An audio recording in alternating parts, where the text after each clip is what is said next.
Now we're seeing business teams show up and say, hey, I vibe coded this new application. I'd like to get it into production. Yeah.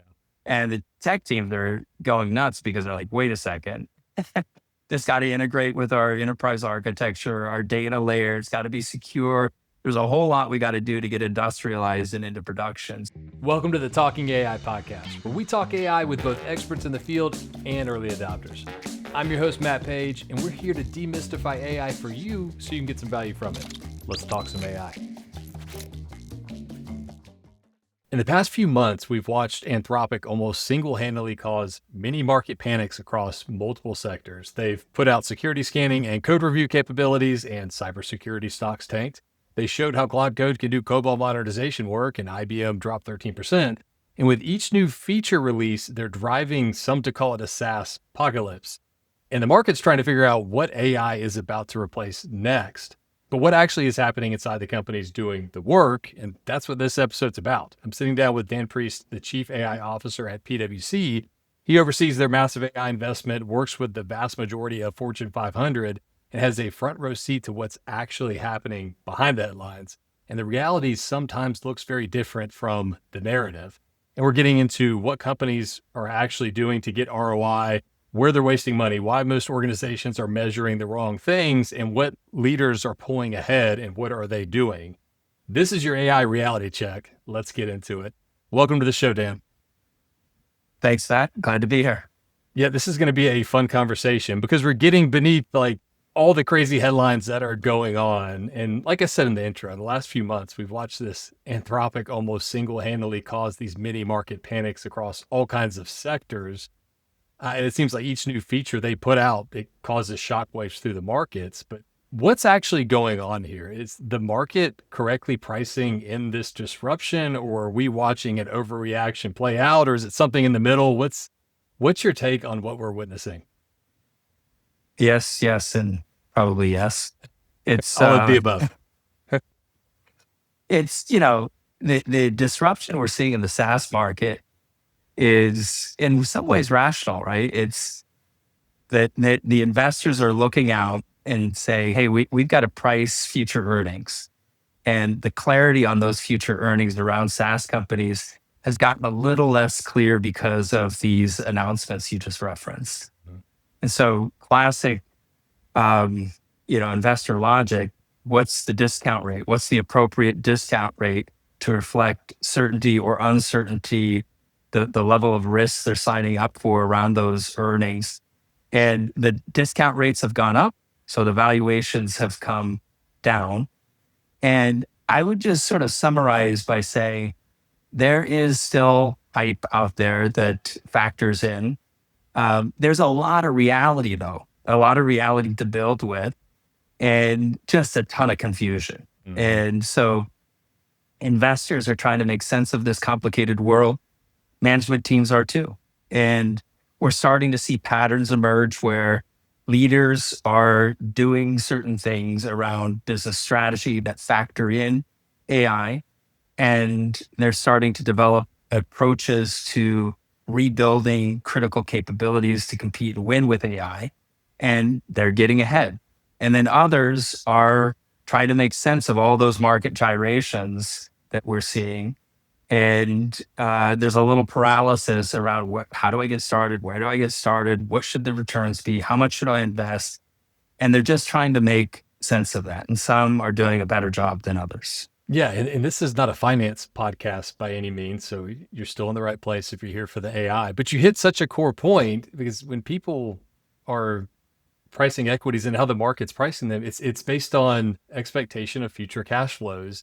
And that uncertainty is driving a lot of this change, because it used to be very predictable and now it's just not as much.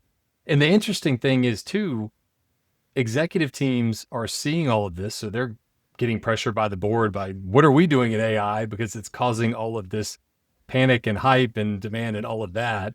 But I'm curious from your perspective, what are you seeing in the organizations? Are you seeing CISOs at Fortune 500 companies actually ripping out their security tools and hey, we got Claude in here now to do all of our security? Or is it a bit more nuanced than that? It's the actual real world. It's more nuanced. Yeah. Yeah. On the security front, they've actually done a pretty good job. Anybody who's building with these capabilities, one of the first hurdles they had to cross was what is the appropriate security architecture for AI? And you don't want your data assets leaking into these large language models. You don't want um, inappropriate use of customer data that compromises the integrity of those data. And so to be able to build industrial strength solutions, we had to solve those security problems very early on. And I think we're in pretty good shape, not universally. You can see some missteps in the market happen. But for the most part, I would say the CISOs have figured this thing out. And then to your point, yeah, I've spent a lot of time with board members. I've spent a lot of time with C-suites. 2 years ago, the most popular client conversation I was having was with chief technology officers, chief information officers, chief data officers. That has fundamentally changed. And now these days, I spend the majority of my time with CEOs and their leadership teams. Yeah.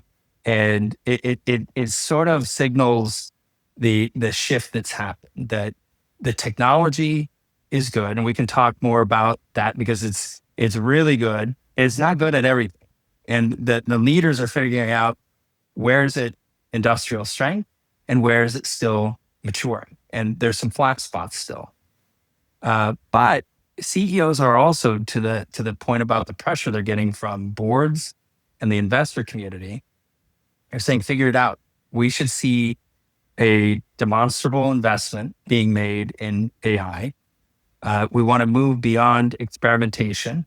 It's not that the age of experimentation is done. Like, we live in a digital world that has to digitize a whole lot more. And these code generators are the best path towards doing that. So it's certainly about the tech, but it's much more about the business discussions on what's going on in my industry, how much are my peers investing, where are they getting a return on that investment, and then they start to look inward. They say, okay, irrespective of what's happening in the industry, in this age of AI, the number one success factor is human talent. Like, where do I have great engineering talent that I can combine with deep domain expertise, that I could combine with really good change leaders that I'm going to oversee as a leadership team, not in a delegated model where I say, hey, tech team, go figure it out. But instead, where can I lean in and create certainty around the results I'm investing in? That's what's happening right now. And the market gyrations are forcing a more serious conversation at the management level about what do I do with AI and how do I secure my future? And it's fascinating to see, because the advice I give to leadership teams is, if you leave that space unaddressed, meaning if you don't have an affirmative strategy that contemplates AI, your board and investors will start to worry. And so the leaders, they're going through a process of saying, okay, where do I need to be a leader? Where can I tolerate a lag? And where might I exit certain products and services or certain parts of my business because the gap is growing so quickly? It's a minor part of my business, and I'm not willing to invest to do what it takes to become a leader in that area. So this lead lag exit analysis creates the byproduct is a strategy that they can go and talk to investors about. They can assure board members that they got a plan. Yeah. You just gave me so many rabbit holes I want to go down there, but it's such an important point up front, because I do agree. Early on, this was like, oh, this is technology, IT, CTO, engineering. You got this. But we've seen that shift too. It very much is transitioning into the business function. I think in large part, a lot of leaders are realizing the potential because they're starting to use these tools, but it's nuanced in terms of how you integrate it into the business. And there's a great AI leader, his name's escaping me right now, but he talks about this is more change management than it is technology. And he gives the analogy of, I'm not going to cure heart disease by putting a treadmill in every home in America, right? It's about changing the habit. And that's the hard part there. And so let me ask you this. I think one interesting thing I've noticed is a lot of this gets down to the tasks and the processes within an organization, right? A group of tasks effectively make up a job function. And a lot of people I've noticed immediately go to, okay, let's automate these tasks. But a lot of times I feel like you got to step back and say, should this process even still work this way or exist now that we have this new tool in our tool belt that is this probabilistic system that can do all of these great things? So it's almost a bit of process reinvention is the first step, which in many ways is just kind of mind blowing, I think, for a lot of leaders, because that's completely reorienting how you work. Yeah. So to your first point, uh, I have observed that there's an 80-20 rule Mm-hmm. in this world of AI. And the 80-20 rule is this: 80% of this is about business transformation. Mm-hmm. 20% is about the tech. Yeah. And so business transformation is about where can I incrementally improve a process to get benefit? Where do I fully reimagine a function or an impact zone that I care about? How do I get people to adopt it?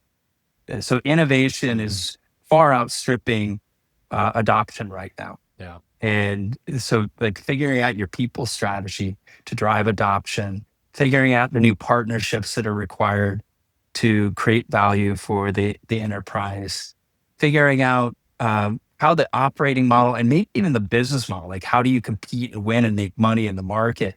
All of those things are up for discussion. That's all business. I haven't talked about tech yet, right? Tech Yeah. is the 20%, which is, okay, I've got a dirty data state. It's fractured. It's hard to deal with. It's hard to get value from. I've got a complicated application architecture. Tech is really important. And I've got this new layer, this new agentic layer. What do I do with that? Tech is really important, but it is 20%, roughly, of the equation. So much more about the business transformation. That's why ROI has been a bit elusive. It's like the most common mistake I see is companies flip those. They make the conversation 80% about the tech and 20% about the business transformation. And to your question about reimagination, listen, if I do that lead lag exit analysis and I say, I want to be a leader in a certain area, customer care, sales effectiveness, growth oriented initiatives, that's a reimagination. Like, you should not be incremental there. And that is really hard for companies to do right now, because for the last couple decades, maybe longer, we've been not investing in innovation cultures that lead towards that reimagination. We've been investing in standards cultures. I'm going to standardize this process, everybody adopt it, get more efficient, drop those dollars to the bottom line, and do it again and again and again. Yep. Now it's reimagine it all. And they're like, okay, that sounds great. I just don't have the skills to do it. So it is an enormous leadership challenge facing most companies right now. Yeah. It's so funny how it just gets back to this, the innovator's dilemma in a sense. And you have these incumbent organizations, and a lot of them do struggle with it, but it's not like some new thing. AI and generative AI is new, but the concept of the innovator's dilemma is still very, reoccurring in a sense. And, you have these startups and newer organizations, and they don't have all the baggage and the history. And they also have natural constraints where they kind of have to work in this new way. So they're leading with that. And you mentioned, I love the analogy you just gave in terms of a lot of organizations were oriented around optimization and standards and all of those things, which is what they should have been doing. But now you've hit this major inflection point, this transformation. The people side of it that you touched on, I think is just so critical.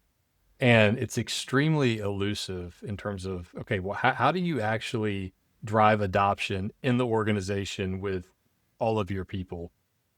I've seen a lot of different approaches to it. I'm curious, like, what have you seen work or be successful? And I'm sure there's multiple approaches and angles you can do to start to enable your team while also giving them direction. There's almost the top down and the bottoms up. Like, Oh what's yeah. your thoughts on tackling that piece of it?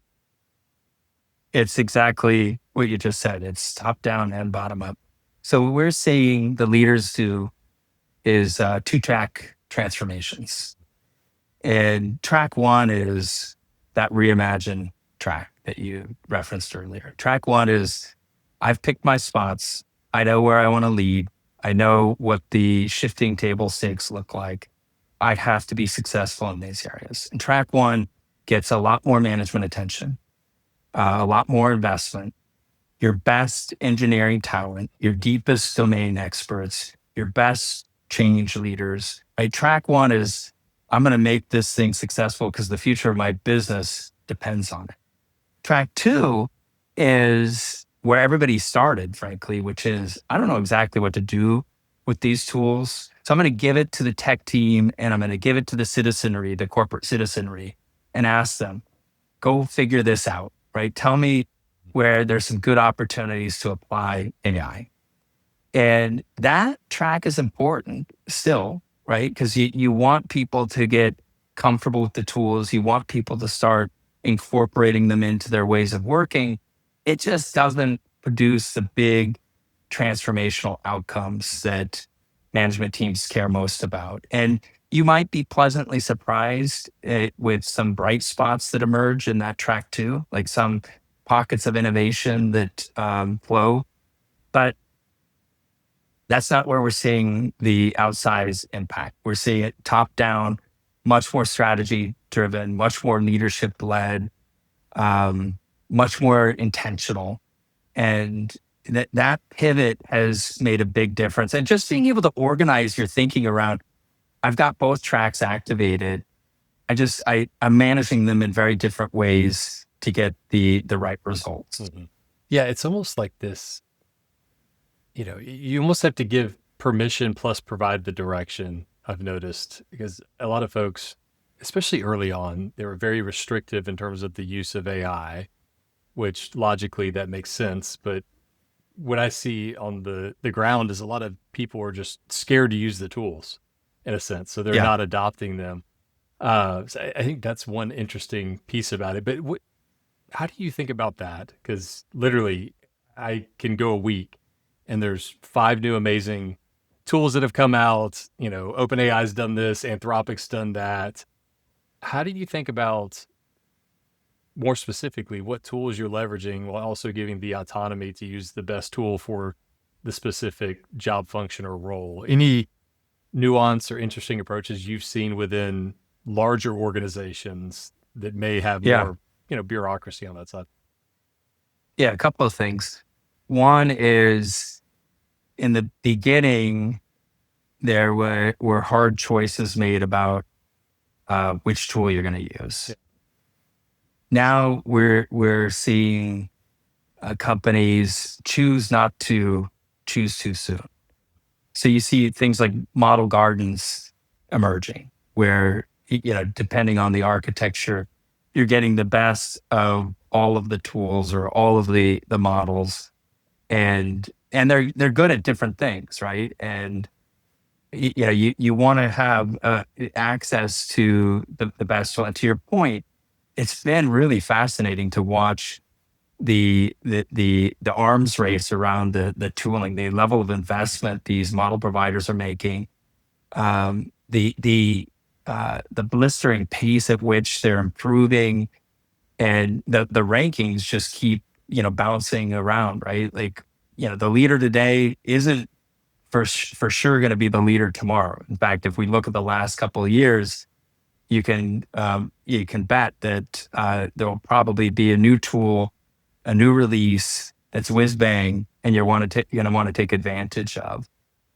So making choices that don't lock you in but give you the best, and then lining up those solution sets. So you like the stable of solutions is growing, and then lining up those solution sets against business problems you're trying to solve. Some Some solutions are super expensive.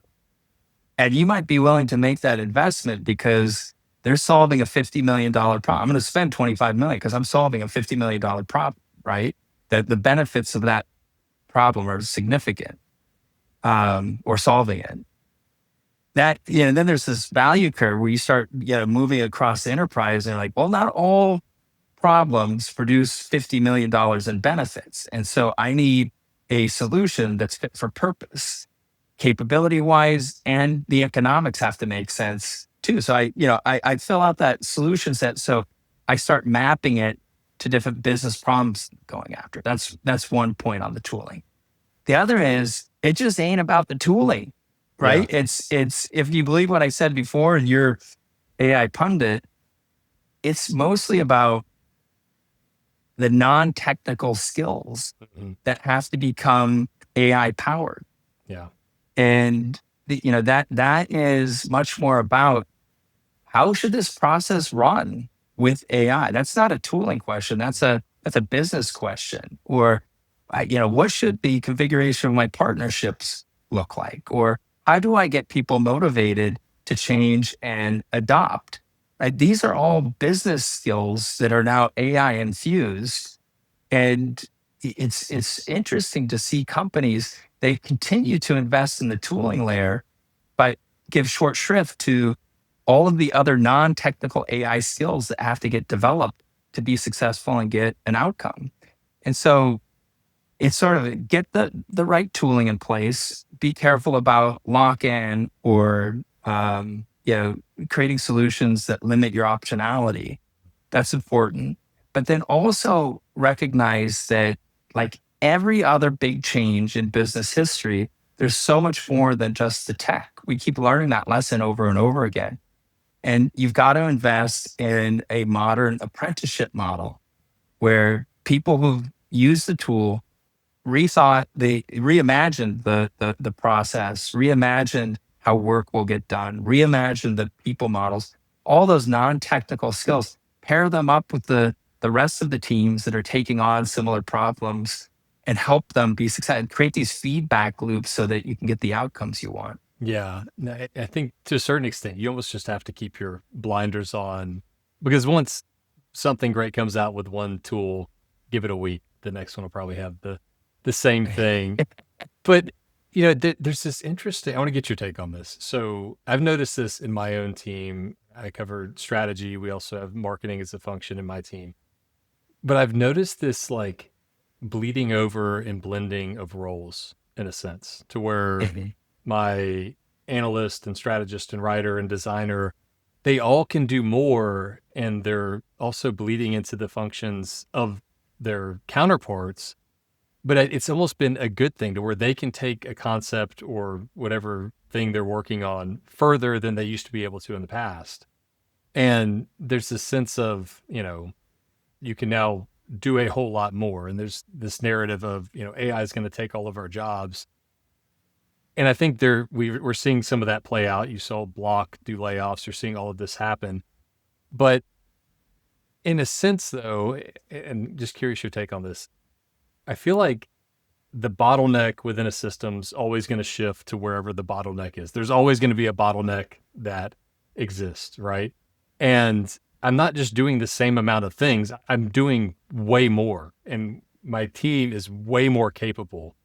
I think the key thing is them being enabled and leveraging AI, but I don't sit around twiddling my thumbs going, man, we don't got anything to do. I feel so much busier now than I did Yeah. a year ago. So I just feel like just humans in general are just naturally always going to focus on progression and abundance and all of these things. But this is a very meandering topic, not quite of a question, but I'm just curious your thoughts on that. And it gets, I think, to the nuance of the debate of, does AI take all our jobs or does it create this new emergence of, human capabilities with AI and all of that? I think AI promises to be disruptive. Jobs will change. That blurring that you're talking about is a very real thing. We see that a lot in the relationship between traditional IT teams and business stakeholders who are getting a lot more tech savvy. And yet, that relationship and that interaction model is shifting quite a bit, right? In the past, the business would show up at the front doorstep of IT and say, "Hey, I got a requirement. Can you help me?" Yeah. And the IT team would be forced to say, "Well, get in line, right? We'll work you through the process." Create your ticket. Now businesses, right? Here's your ticket. Now we're seeing business teams show up and say, "Hey, I vibe coded this new application. I'd like to get it into production." Yeah. And the tech teams are going nuts because they're like, "Wait a second. This got to integrate with our enterprise architecture, our data layer. It's got to be secure. There's a whole lot we got to do to get industrialized and into production." So, But secretly they're thinking, man, this thing's pretty good at the same time too. But there's all of those repercussions you also mentioned. So like shadow IT is just a whole new realm today. but it's to your underlying question, is that it will be disruptive. Jobs and roles will change, but we live in a digital world that is not terribly digitized right now. And you think about how much manual work we're still doing. I would love for my smartphone to be smarter. I'd love for my enterprise systems to be more intelligent and more capable and more touchless. I would love to have more of a boost working across that systems landscape.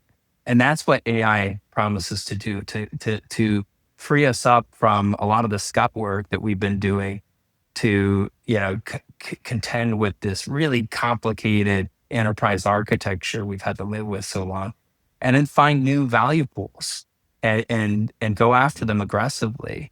And when we do that, you think about what drives the economy and economic growth. One of the biggest difference makers in economic growth is labor productivity. Yeah. And AI promises a huge boost to labor productivity on every level. The way tech teams build applications, the way business teams solve problems, the way we create value for customers, and every single front, we should see a big boom in productivity.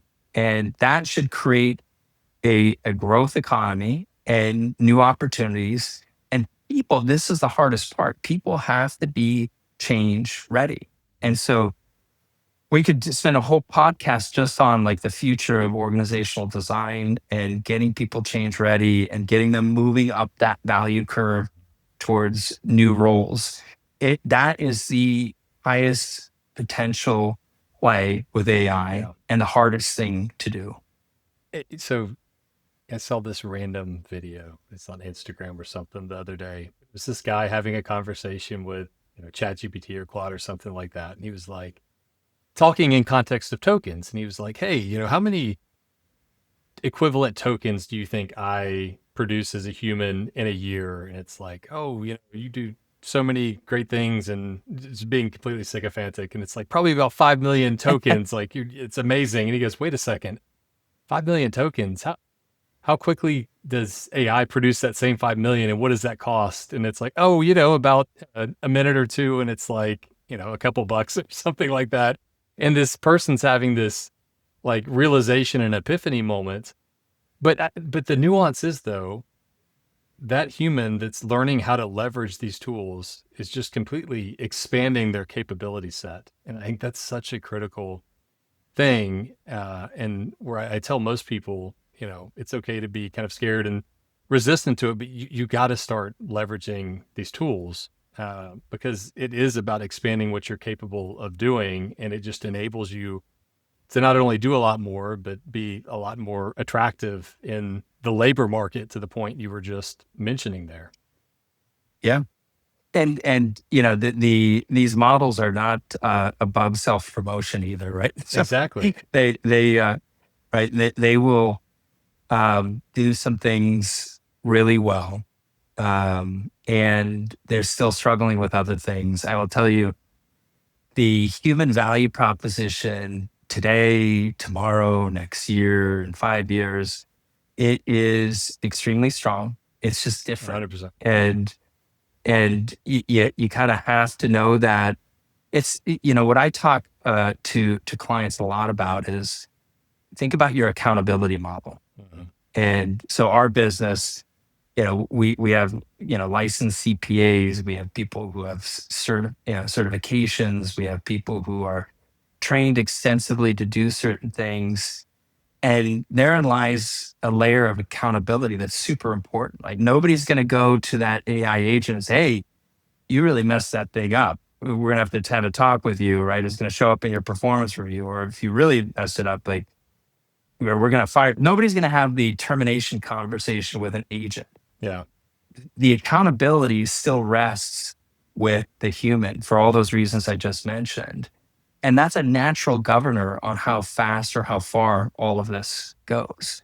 And so you want to create control points. You want the human feeling accountable, not turning over all the thinking to the AI agents, having their head in the game around the outcomes, having the head in the game around quality and reliability and security. All of those things are incredibly important. And we're seeing some really good examples of companies operating that way and doing some neat things. Like for instance, we just published a case study around Lucid Motors, and it was the CFO who sponsored that. And forecasting it has been a problem for most companies for a very, very Yeah. long time. And interestingly, if you know anything about forecasting, planning and forecasting, the more humans touch a forecast, typically the less accurate Yeah. it becomes. Yeah. And so you want an intelligent, touchless forecast as much as possible. So they went and using agentic solutions, they took their forecast down from weeks to minutes. Wow. And so that's important, right? Those proof ones, we've got a series of them out there right now. That's important to see those types of results. Now, that's not saying management has checked out, even if it's touchless, right? Management still owns that forecast, but the value proposition has evolved, right? Now it's saying, okay, what do I do with this more intelligent forecast that's nearly real time? And that you can predict demand better. You can tune production runs more accurately so it meets market demand in a more tailored way. So that's a different skill, though. And that's like the perfect example of what I was just rambling about earlier. What does that enable when the bottleneck is not the forecasting in this scenario, which was weeks, now it's minutes? It shifts somewhere else. And that's where I think you see this interesting progression throughout an organization when this starts to, it's almost contagious in a sense. But Yeah. I'm curious, how do you think about agent design? Like agents are the hot topic right now. You have OpenClaw and all of these things going on. How do you think about agent design? Yeah. How do you think about agents in general? Is it more agents are better? Is it less? Like just what's your thoughts on how to think about an agentic approach to something? Because this is so new for organizations. Yeah. So going back to that 2-track transformation, in track 2, where you're trying to empower the citizenry, okay, the agent count's going to go up by a lot, and that's good, right? You want people to have their agents that help them do their work to achieve those benefits we just talked about. In track 1, so in a finance function, just sticking with the finance function, for instance, you might have 10 to 15 agents doing AR, AP, transaction processing, doing reporting, helping with the close, assisting with the forecast. But it's not 100, it's not 1,000, right? It's much more about the quality and the capability of those agents. And so you want, around those authoritative parts of your business that have to be right and reliable and high quality.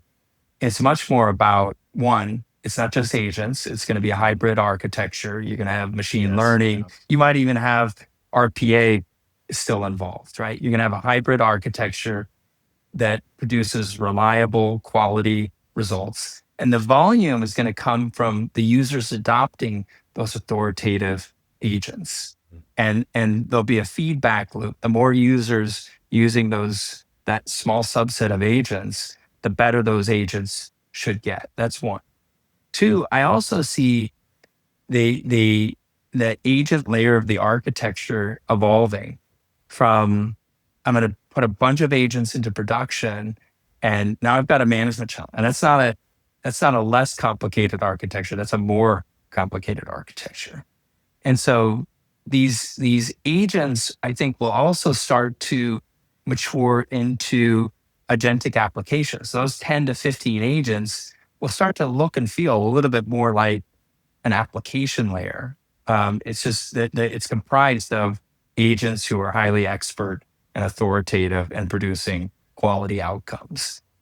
That the agent space is just evolving so quickly, but agents are, they're the best source of AI value today. So they're worth investing in. And the last thing I'll say is the way you manage them makes a big difference, right? Like knowing what I'm measuring. If I'm going to measure agent counts, I might be giving up some quality, right? If I'm measuring agent outcomes, I'm probably optimizing for quality and certainty. But I want to know where those agents are deployed. I want them registered. I almost treat them like a third-party contractor, right? Where I've brought them in, I've given them permission to certain data sets, I manage their performance, I've scoped their tasking very deliberately, so like I minimize the risk of drift. And those permissions expire over time, and I have to refresh them and manage them based on the outcomes and their performance, right? It's very much like a new member of the team that looks a lot like a third party. Yeah, and I want to pause there. Like anybody that's just kind of passively listening, that's such an important point. This is not like a calculator where if you type in 4 plus 4 and it gives you 10, you throw it away because it's broken, right? Is so different because these are probabilistic systems and they do need that feedback loop. And to your point, it's like having a new hire, right? You don't just say, hey, go do the thing and expect perfect results. You got to train them. You give them tasks to start on. They start to master that. And then you expand from there. But that feedback loop is the most critical thing. And that can come from humans. That can come from other agents. There's multiple mechanisms there. But that's such a critical point that I think people need to understand as they're progressing into this arena. When you think about what to tackle first, Just on that point too, before you move on, but just because it is such an important point, I started by saying there's a lot of confusion out there still, and still some hype.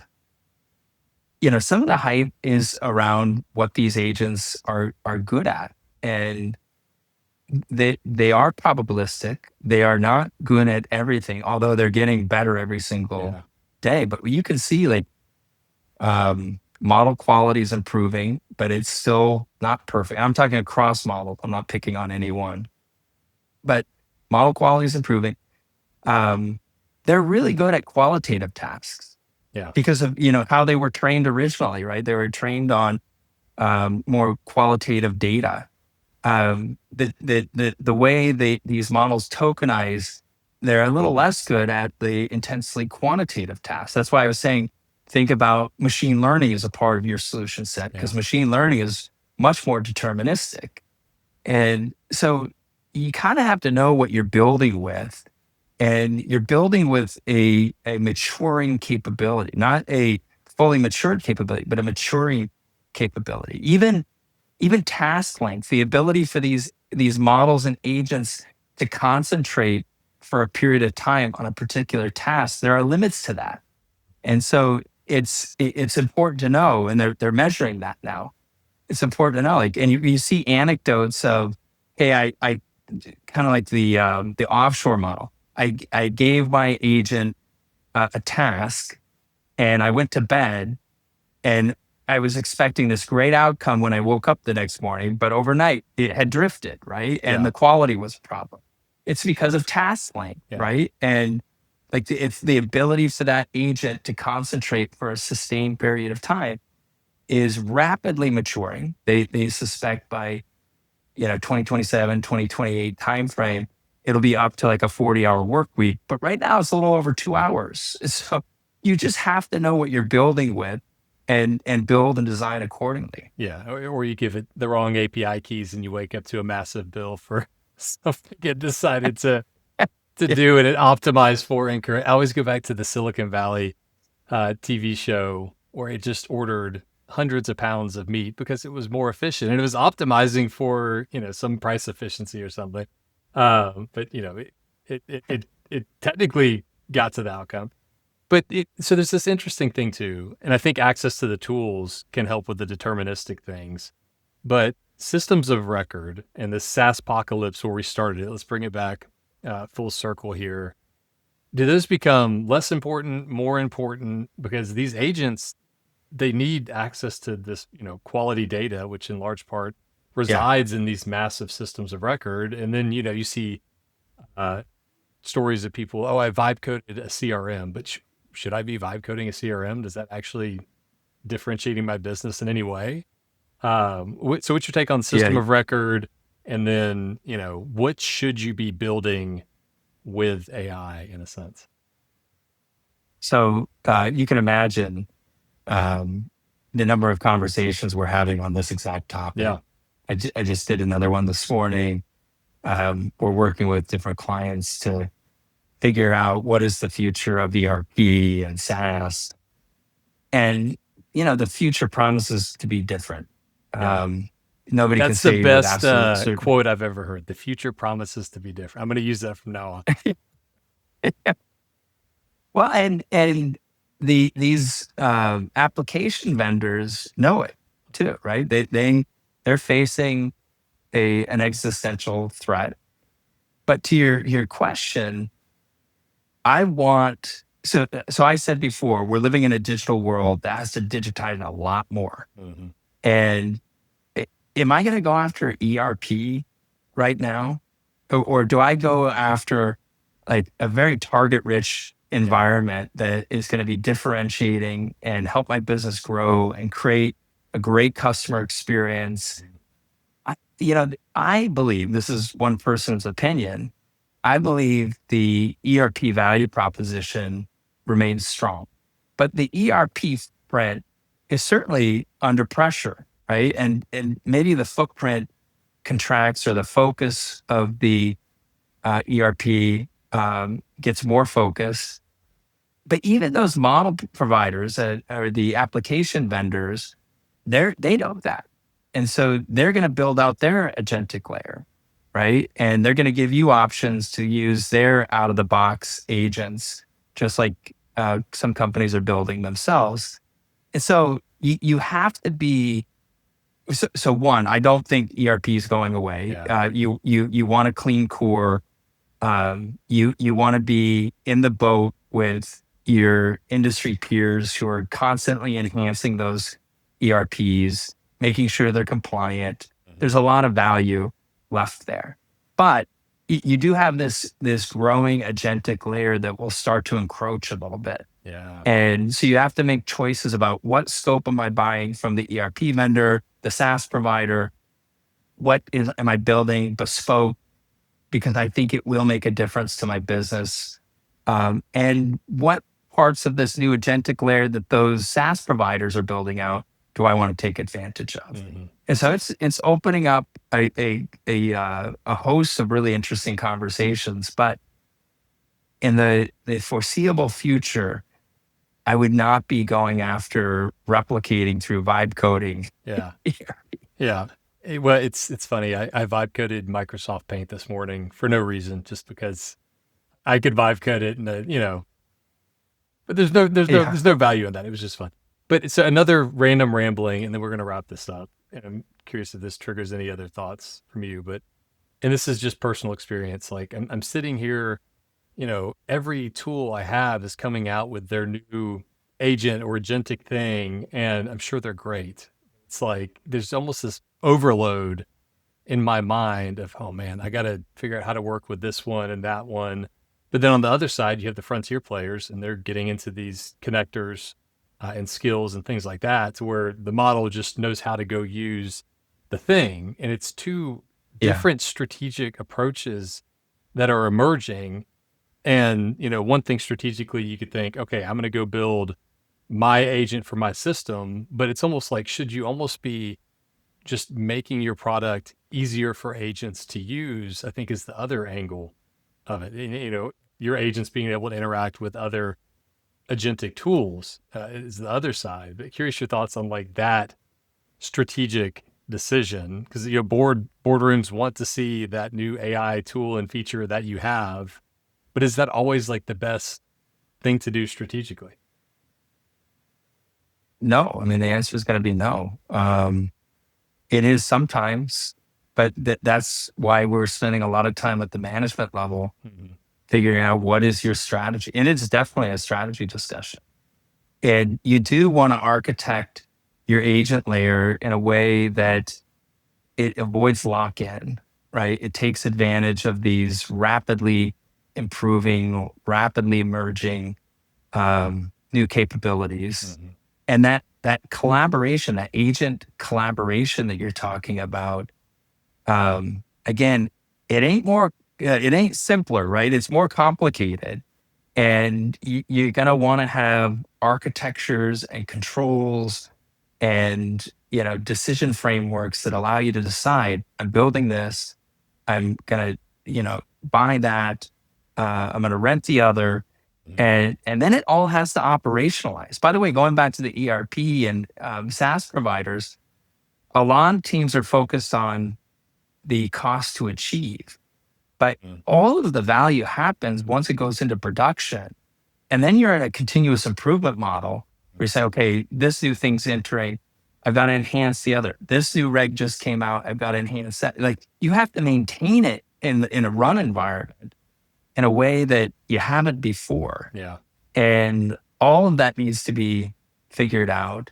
We're seeing the last thing I'll say is we're seeing benchmarks start to emerge. So 2 years ago, the data was all over the place. Everybody's investing different levels in different things. And now we're starting to see benchmarks emerge around the sector by sector. They're very, sector Yeah. specific, but we're seeing investments into these agentic architectures, but they're not unlimited. And I'm not talking about for the foundation builders, like the big tech companies. I'm talking about for the typical legacy business that's trying to become AI powered.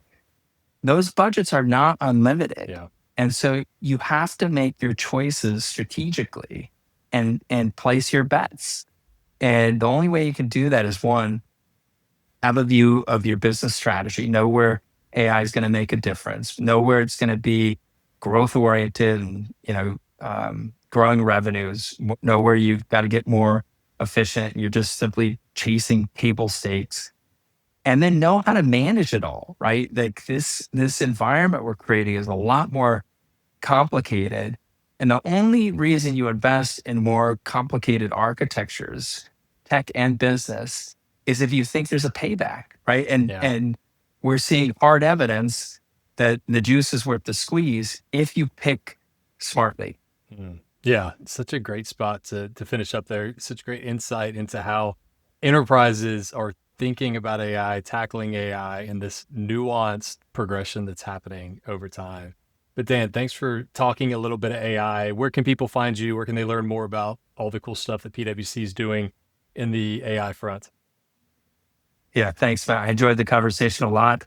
Check us out on PwC.com. A lot of these case studies are published there. Our viewpoints around what we're learning in the market are on PwC.com. I'm also on LinkedIn and trying to do a pretty good job of sharing what I'm seeing in the market. So yeah, look forward to more conversations. Awesome, Dan. Well, thank you for talking a bit of AI. Thank you, Matt. Thanks for listening to the Talking AI podcast. If you enjoyed the show, give us a follow or subscribe on your favorite podcast platform. And don't forget to leave us a review. We love those. For more info on Talking AI, visit talkingaipodcast.com.